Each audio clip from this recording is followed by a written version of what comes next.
सो अब हम लोग सीखने जा रहे हैं ग्राफ रीडिंग। क्या सीखने जा रहे हैं?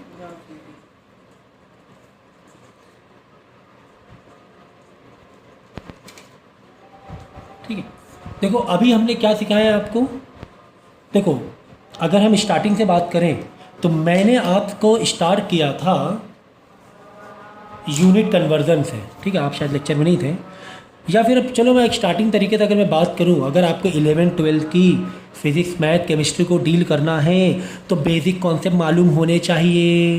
बेसिक कॉन्सेप्ट मालूम होने चाहिए। सर बेसिक कॉन्सेप्ट क्या है? जैसे कि यूनिट कन्वर्जन, जैसे कि यूनिट कन्वर्जन ये मालूम ही होना चाहिए। इसके बिना नहीं कर पाओगे। मतलब आपको लगेगा कि मतलब समझ में आ रहा है, एक्चुअली वो पॉइंट नहीं पकड़ पाओगे। दूसरी बात, एसआई और सीजीएस यूनिट का मतलब मालूम होना ही चाहिए। एसआई और सीजीएस यूनिट का कन्वर्जन मालूम होना ही चाहिए। ये दोनों भी मैं करा चुका हूँ। ठीक है, इसके अलावा स्केलर क्वांटिटी और वेक्टर क्वांटिटी का मतलब मालूम होना ही चाहिए। इसके अलावा स्केलर क्वांटिटी और वेक्टर क्वांटिटी का मतलब मालूम होना ही चाहिए। ये भी मैं करा चुका हूँ। ठीक है, इसके बाद सिंप्लीफिकेशन जो मैंने अभी जस्ट कराया आपको, सिंप्लीफिकेशन, पावर को डील करना, डिवाइड और मल्टीप्लाई करना, डेसिमल, ये आपको, ये तो खैर क्लास 4, 5, 6, 7 की बात है, ये आपको पता होना ही चाहिए। ठीक है, इतने सारे हम बेसिक करा चुके हैं। अब हम लोग करने जा रहे हैं graph reading. Very very very important. अगर ये नहीं पता है और आप सोचो कि हम डायरेक्ट 11th की हम फिज़िक्स पढ़ने लगे तो फिर बहुत बड़ी बेवकूफ़ी होगी आपकी। इन सब के बिना अगर आप ये सोचो कि हम पढ़ने लगे, ये बेवकूफ़ी होगी। ठीक है ना। बाद में डिफ्रेंशिएशन है, ये सब तो खैर क्लास 11th में ही है। ये सब 11th का पेज, पहला पेज ओपन करने से पहले मालूम होना चाहिए सारी चीज़ें। आप है ना कवर पेज छूने से पहले इतनी चीज़ें आपको मालूम होनी चाहिए, नहीं तो बेवकूफ़ी करोगे। तो ग्राफ रीडिंग, तो ग्राफ रीडिंग हम लोग समझेंगे क्योंकि पूरे 11th-12th में तुम्हें काफ़ी सारे कॉन्सेप्ट ग्राफ में दिए जाएंगे। काफ़ी कॉन्सेप्ट अगर आप देखोगे ना, ग्राफ भर भर के होंगे। मतलब ये देखो ग्राफ ही है, ये देखो, है ना, दिख रहा है ना। मतलब ऐसा कुछ पेज नहीं जा रहा है, ऐसा कुछ पेज नहीं जा रहा है जहाँ पे तुम्हें ग्राफ एक्स वाई कोऑर्डिनेट ना दिया हो, एक्स वाई कोऑर्डिनेट तुम्हें ना दिया हो। ऐसा कोई पेज जा रहा है क्या? मुझे तो नहीं लग रहा है ना। सब में दिया हुआ है, सब में ग्राफ दिए हुए हैं, है ना। तो ग्राफ रीडिंग करना कुल मिला के बहुत अच्छे से आना चाहिए। चलो सर की बात मानेंगे। ठीक है, अब ग्राफ रीडिंग हम लोग करते हैं, हम लोग दो वे, मतलब हमारे पास दो कंपोनेंट या दो वे होते हैं, दो रिलेशन होते हैं। ग्राफ रीडिंग में दो रिलेशन होते हैं। क्या दो रिलेशन होते हैं? एक होता है डायरेक्ट रिलेशन और एक होता है इनवर्स रिलेशन। ठीक है, अगर आप कोई फॉर्मूला भी देखोगे तो फॉर्मूले में भी आपको पता चलेगा कि कुछ डायरेक्ट रिलेशन पर टर्म्स हैं और कुछ इनवर्स रिलेशन के टर्म्स हैं। तो इसी तरह ग्राफ में भी आपको डायरेक्ट रिलेशन, इनवर्स रिलेशन ये देखना ही पड़ता है।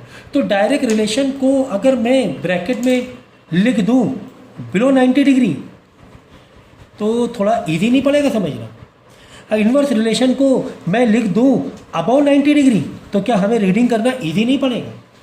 इजी पड़ेगा। ठीक है, बिलो 90 अबाउ 90 का मतलब मैं अभी बताता हूँ आपको। ठीक है, तो बिलो 90 अबाउ 90 ये याद रखना। अभी इसका मतलब आपको समझ में आएगा। तो डायरेक्ट रिलेशन, इनवर्स रिलेशन का मतलब मैं थोड़ा सा और बता दूं। डायरेक्ट रिलेशन का मतलब होता है, डायरेक्ट रिलेशन मतलब ये होता है कि इफ वन क्वांटिटी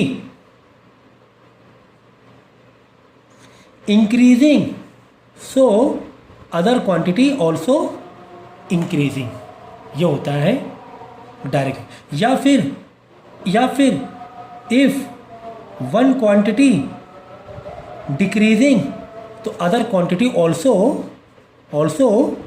डिक्रीजिंग। ये आपको समझ में आना चाहिए। ये होता है डायरेक्ट रिलेशन। एग्जाम्पल के तौर पे अगर आप एक चॉकलेट लेने गए हो, एक चॉकलेट 10 रुपए की मिल रही है तो दो चॉकलेट 20 रुपए की मिलेगी। चॉकलेट की क्वांटिटी बढ़ी तो टोटल प्राइस की क्वांटिटी भी बढ़ गई, तो डायरेक्ट रिलेशन होगा। ठीक है, ठीक इसी तरह अगर इनवर्स रिलेशन की बात करें, इफ वन क्वांटिटी इंक्रीजिंग तो अदर क्वांटिटी क्या होगा, डिक्रीजिंग हो जाएगा। या फिर अगर एक क्वांटिटी घट रही है तो दूसरी वाली क्वांटिटी क्या होगी, बढ़ेगी। ये होता है इन्वर्स रिलेशन, ये होता है इन्वर्स रिलेशन, ठीक है ना। तो मैं क्या करता हूँ, मैं डायरेक्ट रिलेशन इन्वर्स रिलेशन फिर से मैं एग्जांपल ही बता देता हूँ यहाँ पे।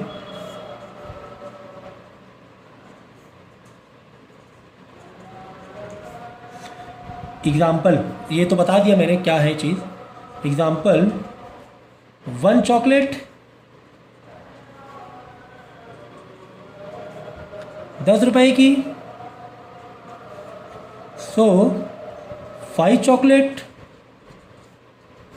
कितने की मिलेगी, 5 × 10 50 रुपीज़ की है, सही। चॉकलेट चौको कर दे, खे लगा दिया मैंने, चौक कर दिया, सॉरी, ठीक है ना। तो ये हमने देखा कि अगर हमने वन साइड क्वांटिटी बढ़ाई तो दूसरे साइड भी क्वांटिटी बढ़ गई, ये हमें समझ में आया, ठीक है ना। ये तो हो गया डायरेक्ट रिलेशन का एग्जाम्पल, ठीक है। अगर हम तो इसको फॉर्मूले में ये करें, फॉर्मूले में लिखे टोटल प्राइस बताओ कितने रुपए तुम्हें दुकान वालों को देना पड़ेगा, तो फॉर्मूला क्या लिखेंगे हम लोग, बोलो, रेट इनटू क्वांटिटी। इसका मतलब टोटल प्राइस से रेट का, फॉर्मूले को भी समझाने में बता रहा हूँ, टोटल प्राइस का रेट का कौन सा रिलेशन है, डायरेक्ट रिलेशन है। अगर रेट बढ़ेगा, मतलब चॉकलेट का समझे 20 रुपए की होगी तो भी ओवरऑल टोटल प्राइस बढ़ जाएगा, या फिर क्वांटिटी बढ़ेगी तो भी टोटल प्राइस बढ़ जाएगा। ये फॉर्मूले का मतलब समझ में आया कि रेट और क्वांटिटी दोनों भी टोटल प्राइस से डायरेक्ट रिलेशन में है, डायरेक्ट रिलेशन में। ओके सर, हाँ सर, डायरेक्ट रिलेशन के एग्जांपल के साथ में कहानी समझ में आ गई और फॉर्मूले का मतलब भी समझ में आ गया। ऐसे बहुत सारे फॉर्मूले होते हैं। एग्जांपल के तौर पे work is equal to force into displacement. Force बढ़ाओगे तो भी वर्क बढ़ जाएगा, या फिर डिस्प्लेसमेंट बढ़ाओगे तो भी वर्क बढ़ जाएगा, या फिर दोनों बढ़ा दोगे तो भी वर्क बढ़ जाएगा, क्योंकि फोर्स का वर्क से डायरेक्ट रिलेशन है, क्योंकि डिस्प्लेसमेंट का वर्क से डायरेक्ट रिलेशन है, डायरेक्ट रिलेशन, ठीक है। चलो अब आते हैं इन्वर्स रिलेशन वाली बातें। अभी ग्राफ पर आएंगे, घबराना नहीं। कैसे मैं चीज़ों को, फॉर्मूले को किस तरह मैं ग्राफ में रिलेट करना सिखाऊंगा कि एक ग्राफ देख के पूरा कॉन्सेप्ट ही समझ जाओगे यार हो क्या रहा है, कहानी समझ जाओगे एक बार में, ठीक है। चलो इन्वर्स रिलेशन,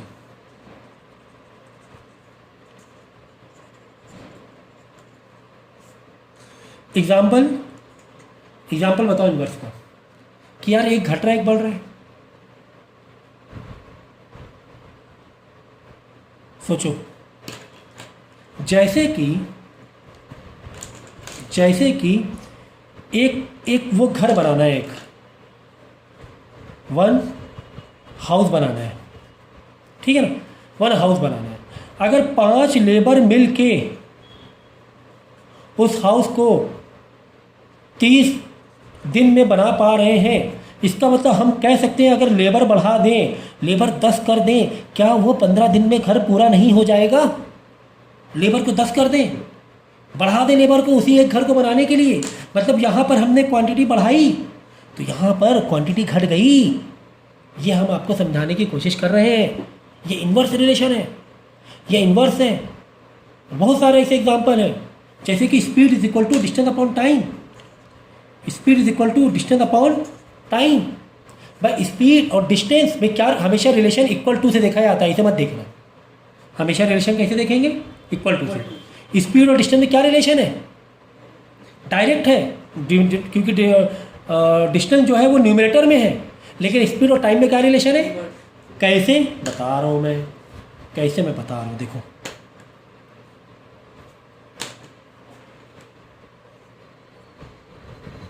कौन सा रिलेशन है, डायरेक्ट। ये कौन सा रिलेशन है, इनवर्स। देखो एग्जाम्पल के तौर पे आपने समझो टाइम है हमारे पास कितना है, 1 आवर ही है। टाइम को हमने क्या कर दिया, कांस्टेंट कर दिया, टाइम को छुपा दो। 1 घंटे में हमें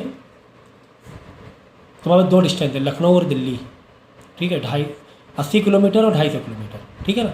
अब 1 घंटे में तुम 80 किलोमीटर जा पा रहे हो। 1 घंटे में कितनी दूर जा पा रहे हो? एक पर्टिकुलर स्पीड से 80 किलोमीटर पर आवर की स्पीड से 80 किलोमीटर तय कर पा रहे हो 1 आवर में। तुमने डिस्टेंस बढ़ा दिया, तुमने डिस्टेंस कर दिया 250 किलोमीटर, तुमने डिस्टेंस कर दिया, टाइम तुम्हारा 1 आवर, टाइम को छुपा दिया, टाइम को कांस्टेंट कर दिया। अब तुमने डिस्टेंस बढ़ाया और 1 आवर में ही उस डिस्टेंस को कवर करना है, 1 आवर में ही उस डिस्टेंस को कवर करना है 250 किलोमीटर को। तो क्या स्पीड तुम वही चलाओगे गाड़ी? अब गाड़ी तुम्हें स्पीड बढ़ाना नहीं पड़ जाएगा? इसका मतलब डिस्टेंस बढ़ाओगे तो स्पीड बढ़ जाएगी, बढ़ानी पड़ेगी। अगर टाइम 1 आवर ही है तुम्हारे पास, टाइम को फ्रीज कर देना हमने, हमें रिलेशनशिप किस में देख रहा है? स्पीड और डिस्टेंस में। तो डिस्टेंस बढ़ाओगे भाई स्पीड बढ़ जाएगी, स्पीड से बढ़ाना पड़ जाएगा अगर 1 घंटे में वो डिस्टेंस कवर करना है। चलो अब तुमने डिस्टेंस को फिक्स कर दिया, समझो तो डिस्टेंस फिक्स कर दिया, डिस्टेंस को करते तुमने 80 किलोमीटर फिक्स है, कांस्टेंट है। अब तुम्हें स्पीड और टाइम में रिलेशन देख रहे हैं। अगर तुम्हें 1 घंटे का टाइम है तो स्पीड तुम्हारी 80 किलोमीटर पर आवर है। अगर टाइम तुम्हें हम ज़्यादा दे दें, यार लखनऊ जाना है 80 किलोमीटर जाना है, तुम 1 घंटे तुम जाओ आराम से 3 घंटे में, तुम्हें कितनी देर में पहुँचना है? 3 घंटे। तुम्हें टाइम बढ़ा दिया तो स्पीड तुम्हें क्या करनी पड़ेगी? कम करनी पड़ेगी। तुम आराम से जाओगे, अब की बार लखनऊ तुम आराम से जाओगे। तो यहाँ से ये समझ में आया कि टाइम बढ़ाने से स्पीड को हमें कम करना पड़ रहा है। इसका मतलब ये समझ में आया कि इक्वल टू से कोई भी, इक्वल टू के अपोजिट कोई भी चीज़ अगर डिनोमिनेटर में, उसका रिलेशन क्या होता है? इन्वर्स होता है। फॉर्मूले को पहचानना सीखो, फॉर्मूले को रीड करना सीखो। आई बात समझ में? आ गई बात समझ में। चलो ये तो बेसिक। अब हम देखेंगे ग्राफ। तो ग्राफ मैंने क्या कहा? डायरेक्ट रिलेशन मतलब बिलो 90, इन्वर्स रिलेशन मतलब अबव 90। अगर कोई लाइन अबव 90 है मतलब वो इन्वर्स रिलेशन बता रहा है, अगर कोई रिलेशन बिलो 90 है मतलब वो डायरेक्ट रिलेशन बता रहा है। ठीक है,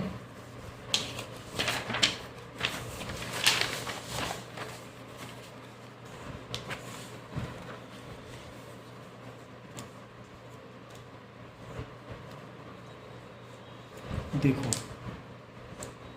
एक मैंने ये ग्राफ बनाया और एक मैंने ये ग्राफ बनाया। अगर मैंने लाइन यहाँ पर कुछ इस तरीके से कर दी और यहाँ पे लाइन कुछ इस तरीके से है, ठीक है, तो तुम्हें एक आसान ट्रिक बता रहे हैं। अगर तुम्हें ग्राफ बताना है कि कौन सा डायरेक्ट है कौन सा इन्वर्स है, तो देखो ये तुम्हारे 2 हाथ है, राइट हैंड लेफ्ट हैंड। इसको ऐसे करो, इसको ऐसे करो, थोड़ा सा इंक्लाइन करो, हैंड को क्या करो, थोड़ा इंक्लाइन करो। तो राइट हैंड वाला इंक्लिनेशन है राइट हैंड, राइट मतलब सच्चा, मतलब सीधा, मतलब डायरेक्ट। तो ये होता है डायरेक्ट रिलेशन। राइट हैंड क्या होगा और लेफ्ट हैंड क्या होगा? अब ये लाइन तुम्हारी कैसे मैच कर रही है? लेफ्ट से मैच ऐसे रखा, कैसे मैच कर रही है? लेफ्ट से तो मैच ही नहीं कर रही बिल्कुल, राइट से ऐसी लग रही कुछ, मतलब डायरेक्ट रिलेशन हुआ।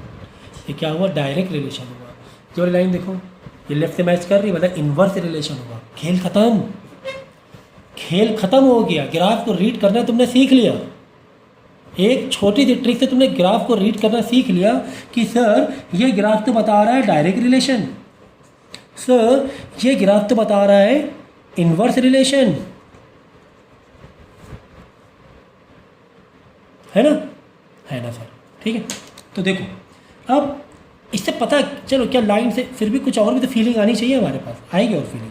अच्छा मैंने एक और चीज़ बताई थी, बिलो 90 अबव 90। क्या ये बिलो 90 नहीं है? देखो ये होता है बाय डिफ़ॉल्ट एक्स, अगर कोई भी ग्राफ में हॉरिजॉन्टल जो होता है वो एक्स होता है, वर्टिकल वाई होता है, ये हमेशा होता है ज़िंदगी भर के लिए। नीचे जाओगे तो -y, ये समझो ओरिजिन है, और इधर जाओगे तो -x, ठीक है। अब देखो अब ये बिलो 90 अबव 90 है, एक्स के पैर, ये एक्स लाइन भी थोड़ा ऊपर सरका दे, इसको ऊपर सरका दे, ऐसा क्या दिक्कत है? कोई पैरेलल शिफ्टिंग कर दो, ठीक है। ये एक्स है, ये भी एक्स है, कोई दिक्कत नहीं हो। देखो ये बिलो 90 नहीं हो रहा है, अरे भाई बिलो 90 हो रहा है ना। हमेशा जो एंगल देखा जाता है वो एक्स के पॉजिटिव साइड से देखा जाता है, इधर से मत देख लेना, गलत हो जाएगा। ये कॉन्सेप्ट सिर्फ इसी के लिए नहीं है, अभी आगे बड़ी बड़ी मैथ, बड़ी बड़ी जब पढ़ोगे ना फिजिक्स, ये कॉन्सेप्ट सबके लिए है। हमेशा एक्स के पॉजिटिव साइड से एंगल लेना, इधर से नहीं लेना है, हमेशा इधर से लेना है। तो क्या ये बिलो 90 जैसा नहीं दिख रहा है? हाँ सर ये बिलो 90 जैसा दिख रहा है। अगर यही लाइन को हम ये एक्स को ऐसे पैरेलल शिफ्टिंग कर दें, ऐसे कर दें, ठीक है, एक्स ही है बस पैरेलल शिफ्टिंग की है, या ये लाइन को थोड़ा और बढ़ा दो, एक्सटेंड कर दो, ऐसा एक्स को काटेगा नहीं काटेगा, तो ये देखो, क्या ये अबाउ 90 जैसा नहीं दिख रहा है? अबाउ 90 डिग्री जैसा नहीं दिख रहा है? अबाउ 90 डिग्री दिख रहा है, मतलब ये इन्वर्स रिलेशन हो गया। ये बिलो 90 जैसा दिख रहा है, इतनी तो फीलिंग आएगी एंगल की। क्लास 3, 4, 6 पढ़ा हुआ है तुमने, है ना? बिलो 90 मतलब डायरेक्ट है। तो ऐसे भी देख सकते हो, लेफ्ट हैंड राइट हैंड से भी देख सकते हो। अगर और घुसना है और घुसा देंगे भैया। और चलो बेटा कि सर डायरेक्ट में बिलो 90 ही क्यों हो रहा है, सर इन्वर्स में अबाउ 90 ही क्यों हो रहा है ना? तुम्हारे अंदर बहुत क्यूरियोसिटी भरी हुई है होलसेल में, ठीक है। चलो क्यों हो रहा है बिलो 90, क्यों अबाउ 90 हो रहा है? चलो अच्छा ठीक है। ये लाइन ऐसे ही क्यों बन रही है डायरेक्ट वाली, ऐसे क्यों नहीं बन रही? चलो अच्छा ठीक है। देखो बेटा, अगर हम दो रिलेशन देख लें, समझो क्वांटिटी और प्राइस का, टोटल क्वांटिटी और टोटल प्राइस का, ठीक है। मैंने ये एक लाइन वाई वाली बनाई लाइन, ये है समझो टोटल कॉस्ट और ये है quantity purchase. Okay okay sir, okay. तो 1 2 3 4 5 6 7, चलो चॉकलेट वाला एग्जांपल ले लेता हूँ। एक चॉकलेट 10 रुपए की, यहाँ पे 10-20 लिख दो, 10 दे दो, मतलब गैप दे दो, ठीक है। जिस हिसाब से रेट है, 10 रुपये के हिसाब से रेट है चॉकलेट, 10-10 का गैप दे दो। कुछ 100 रुपये की है, 100 रुपये, 300 रुपये, तो 100 गैप दे देते। इतना ग्राफ तुमने सीखा होगा, बात समझना भाई। एक चॉकलेट, अब देखो ग्राफ को हम प्लॉट करने जा रहे हैं। एक चॉकलेट कितने रुपए की? 10 रुपये की।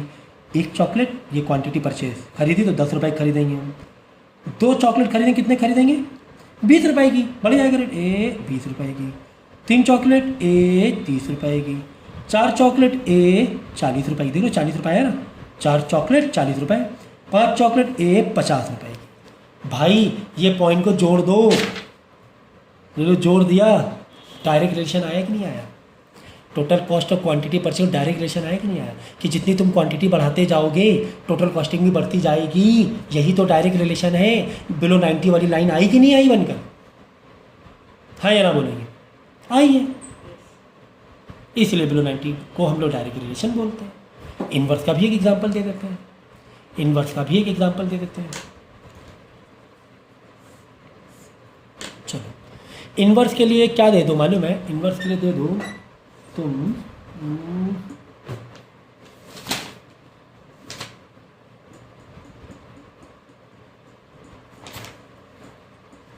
चलो टाइम और वेलोसिटी का दे दो। Time, velocity. टाइम यहाँ पे 0, 1 second, 2 second, 3 second, 4 second, 5 second.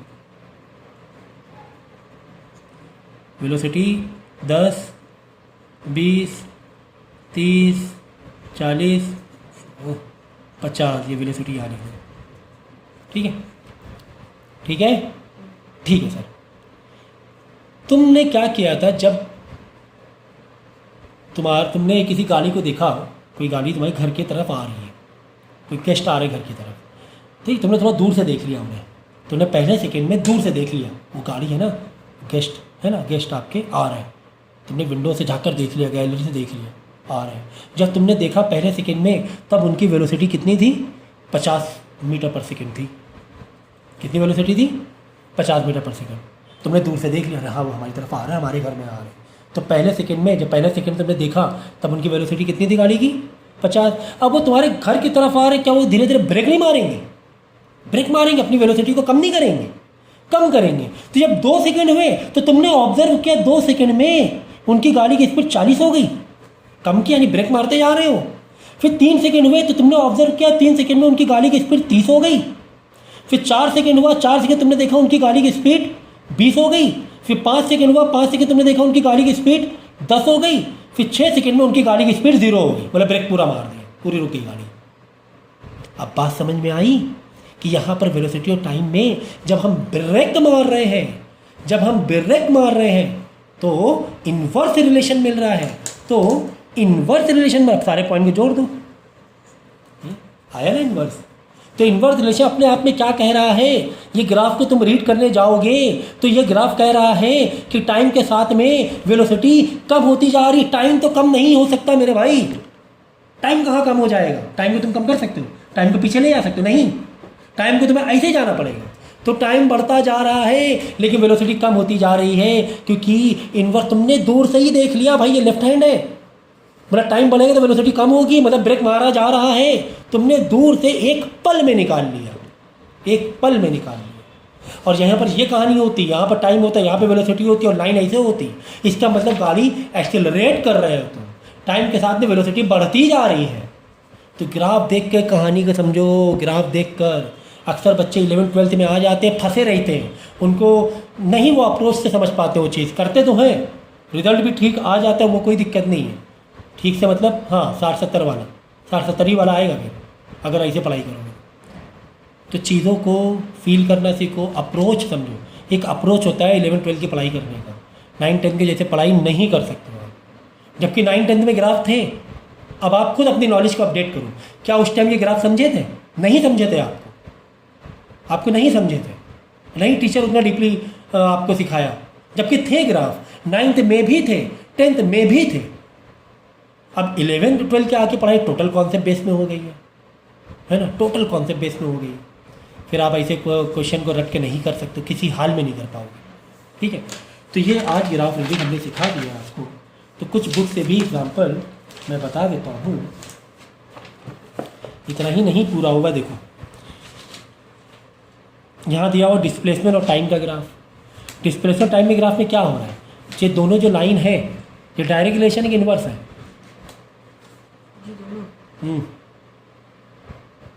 Right hand और लेफ्ट हैंड?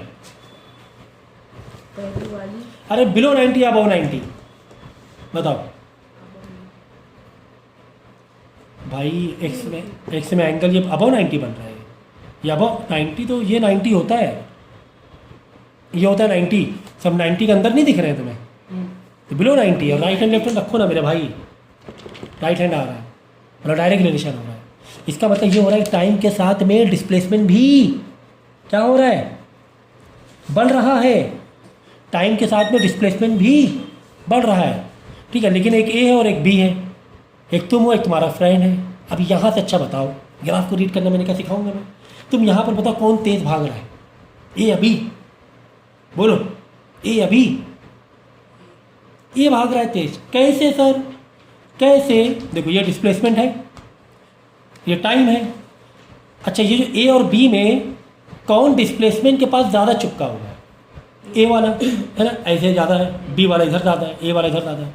इसका मतलब ये हुआ कि ए वाला में डिस्प्लेसमेंट को ज़्यादा रीड कर रहा है, ए वाला उतने ही टाइम में डिस्प्लेसमेंट को ज़्यादा कवर अप कर रहा है, क्योंकि ये डिस्प्लेसमेंट की तरफ ज़्यादा है ना।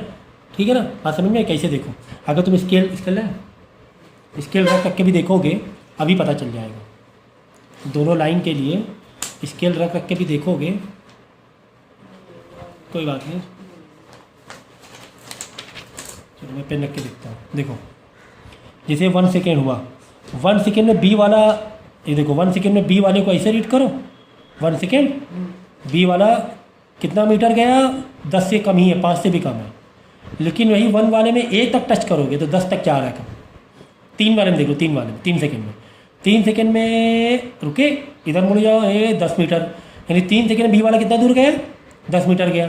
3 सेकेंड में बी वाला, देखो 3 सेकेंड में ऐसे जाओ, जहाँ बी की लाइन आई रुक जाओ, अब इधर आ जाओ, डिस्प्लेसमेंट की तरफ घूम जाओ, ये 10 मीटर। 3 सेकेंड, अब 3 ए वाला में जाओ, लो 20 मीटर चला जा रहा है वाला, ये वाला 20 मीटर चला जा रहा है। ये होता है बेटा ग्राफ रीड करना। सारी कहानी तुम्हें ग्राफ बताई दे रही है। अब क्या तुम इसी ग्राफ को तुम क्या वर्डिंग में इंग्लिश में लिख नहीं पाओगे? लिख लोगे।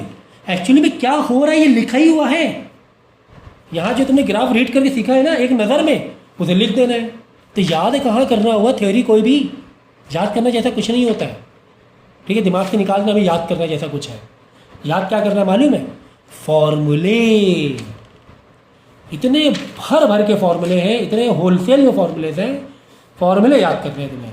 और रटना कह लो, कुछ भी कह लो, उसे तुम्हें मेमोराइज़ करना है। बहुत पक्का वाला मेमोराइज़ करना है।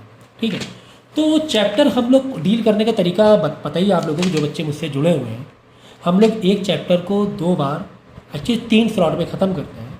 पहली बार आपको हम डिजिटल देंगे, उसके बाद डायरेक्ट ऑफलाइन सिखाएंगे, उसके बाद जो भी डाउट क्लियरिंग होगा वो डाउट क्लियरिंग सेशन होगा, ठीक है। फिर लास्ट में एग्ज़ाम प्रिपरेशन के जो रिवीजन नोट्स होते हैं, जो लास्ट में मैंने 10th में भी दिए थे, वो तो बात ही अलग है उनकी।